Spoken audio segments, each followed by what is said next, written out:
ভারতে ইত্তেফাকে এসেছে যে ওই দেশে সেমিনার হয়েছে বুদ্ধিজীবীদের নিয়ে, তার মধ্যে এই দেশের কয়েকজন সাবেক রাষ্ট্রদূত এবং ওই দেশের পররাষ্ট্র সচিব, তারা একটা সেমিনার করে বলেছে যে এইবার বাংলাদেশকে সম্পূর্ণ ভারত ক্ষমতায় এনেছে, নতুবা সম্ভব ছিল না। তো এখন জনগণকে গুম খুন করে একটা ভারতীয় প্রেসক্রিপশনে হামলা মামলা করে নির্যাতন করে তাদেরকে লক্ষ লক্ষ মানুষের নামে মামলা দিয়ে তাদেরকে ভয়ভীতি এবং রিমান্ডে এনে যে নির্যাতন করেছে, সেই ক্ষেত্রে আন্দোলনের ধরন অবশ্যই পরিবর্তন করতে হবে। সার্কাসের জোকারের মতো বা মনে করেন কমেডি কৌতুকের মতো এরা বিভিন্ন সময় বিভিন্ন অপ্রাসঙ্গিক কথা বলে আমাদেরকে ব্যস্ত রাখে, এটাও ঠিক। এখানে আমি একটু কথা বলি, টাকাটা যায় ওই সমস্ত বিভিন্ন দেশে, বাংলাদেশের লোক যে টাকা বাংলাদেশে পাঠায় সেইটা তাদেরকে না পাঠাইয়া ওখান থেকে এই টাকাটা এরা নিয়ে নেয় এবং বাংলাদেশ থেকে এরা টাকাটা তাদেরকে দিয়ে দেয়।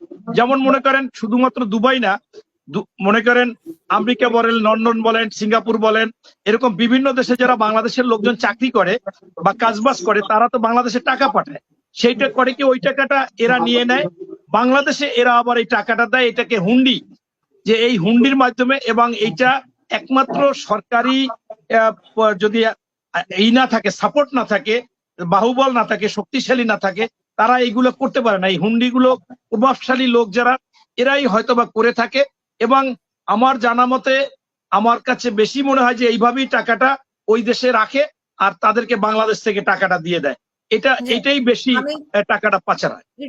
এরপরে আপনারা দেখেছেন যে অনেক ব্যাংক চলে গেছে এবং এই ব্যাংকের সাথে যারা টাকা পাচার করেছে, পেপার পত্রিকায় এসেছে কারা কারা টাকা পাচার করেছে, সবই সরকারি দলের মন্ত্রী ছিল বা তাদের সাথে জড়িত বিভিন্ন পদ পদবিতে আছে বা মন্ত্রীদের, তারা আওয়ামী লীগেরই লোকজন, এরাই হচ্ছে এই টাকাগুলো পাচার করেছে। এবং আমি স্পষ্টভাবে বলতে চাচ্ছি যে বিদেশে টাকা পাচার করে কারা, যারা অবৈধভাবে টাকা উপার্জন করে, হারাম টাকা উপার্জন করে, হালাল টাকা উপার্জন করলে সে বিদেশে টাকা পাচার করে বা ব্যবসা করার এই সাহসিকতা দেখাবে না, কারণ সেই টাকার একটা দরদ থাকে।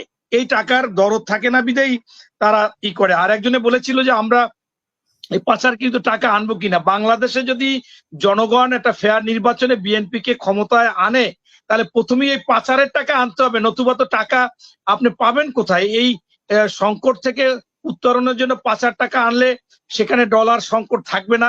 পাশাপাশি আমি আরো প্রস্তাব করব, হয়তোবা আমি তো নীতি নির্ধারণী না, প্রস্তাব করব যে বাংলাদেশে 1000 টাকার নোট, 500 টাকার নোট ব্যান্ড করে দিতে হবে, 1 সপ্তাহ বা 15 দিন সময় দিতে হবে, টাকা জমা দেবে। তাহলে ওই যারা অবৈধভাবে বাংলাদেশে উপার্জন করেছে, এরা আওয়ামী লীগের লোক, এরা এই টাকাগুলো জমা দিতে পারবে না, সেক্ষেত্রেও যে সরকার আসবে তাদের অনেক সুবিধা হতে পারে। এটা আর এক ভাই বলেছিল যে আপনার ওই যতদিন এই রেমিডেন্স যোদ্ধা আছে ততদিন সমস্যা হবে না, আমরা কেন আন্দোলন করি না, এই সমস্ত বিষয়।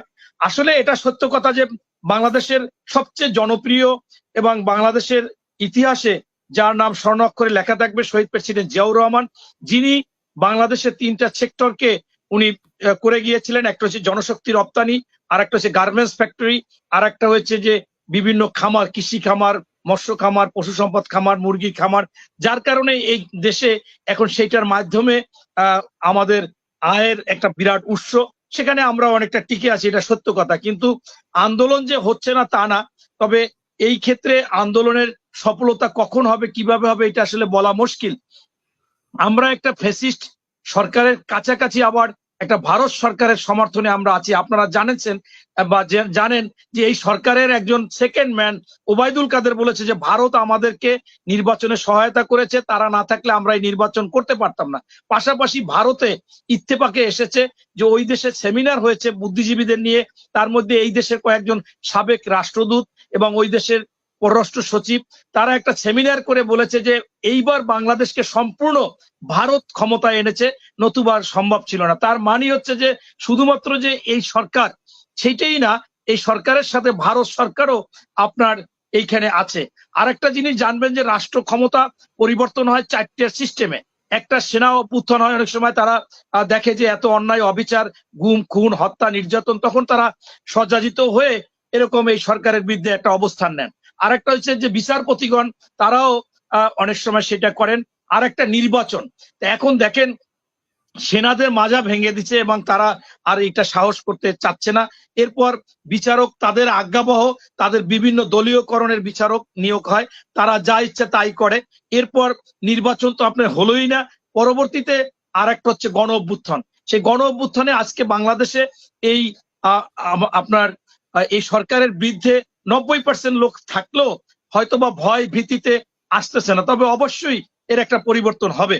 এখন আপনি ডোনাল্ড লুর কথা বলেছেন, দেখেন এই আওয়ামী লীগ অযাচিত ভাবে এই কথাগুলো বলতেছে। আমার বিএনপির আমাদের মহাসচিব মহোদয় স্পষ্ট করেছে যে আমরা ডোনাল্ড লু বা আমেরিকা বা কারো পক্ষে মানে দিক তাকিয়ে নাই। আমরা আমাদের দিকে জনগণ আছে যারা, যেখানে স্পষ্ট করেছে এই ইউরোপীয় ইউনিয়ন, এই যুক্তরাজ্য, যুক্তরাষ্ট্র, কানাডা, অস্ট্রেলিয়া, তারা বলেছে যে 90%-এর বেশি, কোথাও 95% বলেছে যারা নির্বাচন বয়কট করেছে। তাহলে এই 90%ও যদি আওয়ামী লীগের বিরোধী হয়, তাহলে আমরা কেন?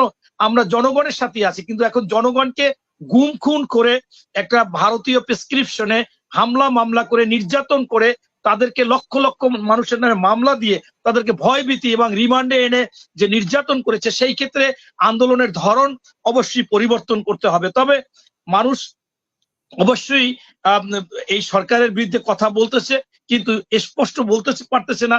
আমিও দেখি যে অনেকেই তার লোকাল ভাবে সে বলতে পারতেছে না, সে অন্যত্র যায় বলে। তাই আমরা কিন্তু আসলে এই ডোনাল্ড লু কি বললো না বললো সেটা আমাদের মহাসচিব স্পষ্ট করেছে। তারপরেও আমি বলতে চাচ্ছি সুশীল সমাজের সাথে যে আলাপ হয়েছে সেখানে কিন্তু আপনার স্পষ্ট করেছেন যে সুশীল সমাজের যারা ছিলেন তারা কিন্তু বলেছে যে ডোনাল্ড লুর সাথে তাদের যে আলোচনা হয়েছে নির্বাচন পরবর্তী বাংলাদেশের অবস্থা কি, এবং এই যে র্যাবের উপর নিষেধাজ্ঞা দিয়েছে, এরপর শ্রম নীতি, মানবাধিকার, গণতন্ত্র, এ নিয়ে কিন্তু তাদের সাথে আলাপ হয়েছে, হয়তোবা সরকারের সাথে হয়নি। তবে আমি এক কথায় বলতে চাচ্ছি যে আমেরিকা বা ডোনাল্ড লু তিনি কিন্তু সোনারে বাবারে বলে এই বাংলাদেশের যে অবস্থা সেখান থেকে তাদের বিনিয়োগ, তাদের পাওনা, এইগুলো আদায় করার জন্যই তারা কিন্তু এসেছে এবং তারা কৌশল করে সেই আদায় করতে চাচ্ছে। এইটা আমার কাছে স্পষ্ট মনে হয়েছে যে তারা এইবার এসেছিল যে তাদের যে এই বাংলাদেশে বিনিয়োগ, আজকে দেখেন ডলার করতে পারতেছে না, পর ওই দেশের অনেক বিনিয়োগকারীরা তাদের লভ্যাংশ নিতে পারতেছে না ডলার সংকটের জন্য। এই জন্য মনে করেন তারা এসে এই বাংলাদেশের অবস্থা বুঝে তাদের সোনারে বাবারে বলে তাদের স্বার্থ সিদ্ধি করতে চাচ্ছে। এখানে আপনি কিন্তু জানেন যে আমাদের বাংলাদেশে একজন মন্ত্রী হাসাও মাহমুদ নামে মানুষজন ফেসবুকে লিখে থাকে। সেই হাসাও মাহমুদ কিন্তু হাসি একবারের জন্য দেয়নি।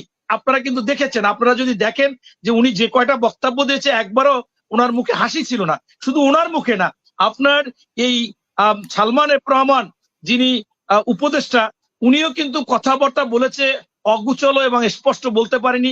ওনার পাশে বসে আরাফাত সাহেব বিভিন্ন ধরনের কথা একটু একটু মনে করাই দিছে। কিন্তু আমি টোটালি গবেষণা করে আমি আমার এই কয়দিন অবজারভেশনে আমি যেটা বুঝেছি যে আমেরিকা তাদের আগের পলিসিতে সেটা আছে কি নাই সেটা ভিন্ন জিনিস, তবে এখন যা এসেছিল বাংলাদেশে তাদের যে বিনিয়োগ, তাদের যে পাওনা, তাদের যে সুবিধাগুলো, সেইগুলো নেওয়ার জন্যই এসেছে এবং হয়তোবা তারা সেটা গোপনীয় ভাবে স্পষ্ট করেছে এবং বলেছে, যার কারণে এটা সরকার কিন্তু তারা বোধগম্য হয়েছে বিধায় তারাও কিন্তু বেশি হইচই করতেছে না। ওবায়দুল কাদের সবসময় কথাবার্তা বলে থাকে, এই জন্য কিন্তু বাংলাদেশে আমি আগেও বলেছিলাম যে ওনার উচিত ওনার একটা আকিকা দেওয়া, কারণ ওনার বাবার যে নাম দেওয়া সেই নাম কিন্তু নাই, জনগণ ওনাকে আলাদা একটা নাম দিয়ে দিয়েছে, সেইটা কিন্তু সবাই জানে, বাংলাদেশের 90% বেশি লোক এবং ওনার দলের লোকও এই কথাটা বললেই কিন্তু সবাই বলে ওঠে।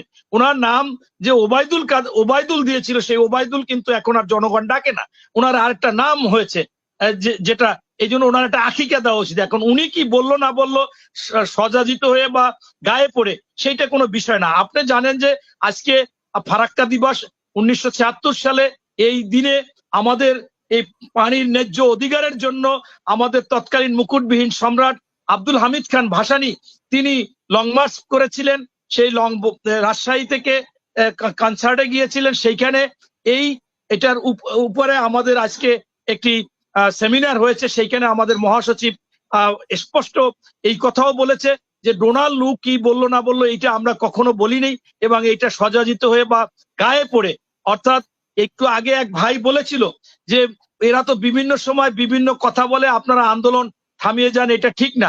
আসলে একেবারে উড়িয়ে দেওয়া যায় না, এরা সার্কাসের জোকারের মতো বা মনে করেন কমেডি কৌতুকের মতো এরা বিভিন্ন সময় বিভিন্ন অপ্রাসঙ্গিক কথা বলে আমাদেরকে ব্যস্ত রাখে, এটাও ঠিক। কিন্তু তারপরেও আমি বলবো যে এর থেকেও অনেক কিছু প্রমাণ হয়, জনগণের কাছে তারা হালকা হয় এবং জনগণ বুঝে যে এরা ফালতু টাইপের।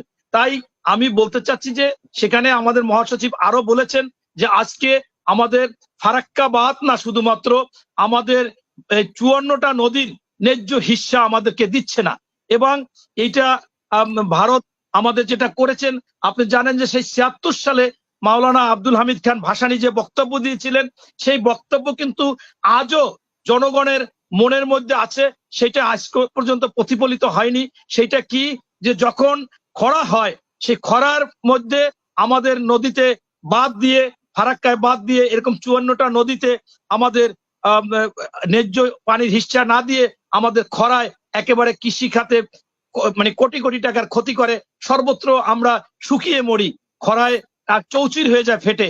আবার যখন বর্ষা মৌসুম আসে তখন তারা বাঁধ ছেড়ে দিয়ে আমাদের একটা নিমজ্জিত করে ফেলে, আমাদের কৃষকের ধান ক্ষেত ডুবিয়ে ফেলে, আমাদের হাওর ডুবিয়ে ফেলে, আমাদের রাস্তাঘাট ঘর বাড়ি সব ধ্বংস করে ফেলে, শেষ করে ফেলে, আমাদের সেখানে কোটি কোটি টাকা লস হয়। সেটাও আজ পর্যন্ত আমরা সেই কিছু করতে পারিনি। এটা একমাত্র তখনও যে বলেছিল, সেইটা পরবর্তীতে আমাদের মেজর হাফিজ সাহেব যখন পানি মন্ত্রী ছিল, কিছু বিষয় আমরা অলিখিত ভাবে হলো সেই সময় পাইতাম পানি, পরবর্তীতে আবার সেটা পাচ্ছি না। এই যে বিষয়টা, এটা কিন্তু ভারত আমাদের উপর বিমাতা সুলভ আচরণ করতেছে, কিন্তু এর একমাত্র কারণ এই অবৈধভাবে ভারতকে ধরে এই সরকার ক্ষমতায় থাকার জন্য আমরা সেই ন্যায্য হিস্সা পাচ্ছি না, আমাদের অধিকার পাচ্ছি না। আমাদের পানিতে ডুবিয়ে মারতেছে বর্ষাকালে, আবার খরার সময় আমাদেরকে শুকিয়ে মারতেছে। এই যে আমাদের উপর করতেছে, এটা একমাত্র দায়ী এই শেখ হাসিনা বারবার অবৈধভাবে ভারতকে তোয়াক্কা করে নতজানু পররাষ্ট্রনীতি অবলম্বন করে ক্ষমতায় থাকার জন্য। পৃথিবীতে কোথাও একজন বিবাহিত মহিলা, একজন বিবাহিত পুরুষ বা অবিবাহিত পুরুষ হোক, কখনো বলবে না সে বা তার কোনো যারা কূটনৈতিক থাকবে যে অমুকের সাথে স্বামী স্ত্রীর সম্পর্ক আর একজনের সাথে। এই নির্লজ্জ ভাবে এই সমস্ত কথা বলে ভারতকে খুশি করে ভারতের পদতলিত হয়ে গেছি আমরা, মানে আমরা একেবারে নিম্ন স্তরে চলে গেছি এবং তাদেরকে ক্ষমতায় রাখছে এই কথা বলতেছে, আবার বলে আসে। এই যে বিষয়গুলোর জন্য আমাদের সেই ন্যায্য হিস্সা পাচ্ছি না, সেটাও আজকে আমাদের মহাসচিব স্পষ্টভাবে বলেছে যে শুধুমাত্র ফারাক্কা না, আমাদের 54টা নদীর এই অভিন্ন নদীতে আমাদের সেই ন্যায্য হিসাব দিচ্ছে না, পানি দিচ্ছে না। তারা আমাদেরকে এরকম খরার সময় মারছে, খরায় শুকিয়ে, আবার বৃষ্টির সময় আমাদেরকে আবার বাঁধ ছেড়ে দিয়ে ডুবিয়ে নিমজ্জিত করে আমাদের হাওর ঘর বাড়ি কৃষি খামার সবকিছু নিমজ্জিত হয়ে আমরা কোটি কোটি টাকার ক্ষতি হচ্ছে, এটাও কিন্তু স্পষ্টভাবে বলেছে। তাই আমি আবারও আপনাকে বলতে চাচ্ছি যে আমরা জনগণ আমাদের পক্ষে, এবং হয়তোবা আমরা সেইটা আপনি বারবার বলতে পারবেন বা অনেকেই বলবে যে কেন আপনারা সেই সফল হচ্ছেন না। সেই ক্ষেত্রে এরা ভারতের প্রেসক্রিপশনে আপনারা দেখেছেন সরকার ক্ষমতায় এসেই বিডিআর কিভাবে নির্মম ভাবে এত 57 জন সেনা কর্মকর্তা হত্যা হলো। এখানে কিন্তু অনেক জি, এই জন্য আমরা বলতে চাচ্ছি যে এদের প্রেক্ষাপটটা আমাদের উপর এমন অন্যায় অত্যাচার হামলা মামলা অনেকেই, তবে সেই ভয় ভেঙে যাচ্ছে, আস্তে আস্তে হয়তো একটা পরিবর্তন হবে। বর্তমানে দেশে অর্থনৈতিক অবস্থাটা খুবই নাজুক করে ফেলেছে অর্থ পাচার করে, এটা আমরা দেখতেছি। সেটারই আজকে বাংলাদেশে আজকে ব্যাংকে সাংবাদিকদের ঢুকতে দিচ্ছে না। ধন্যবাদ।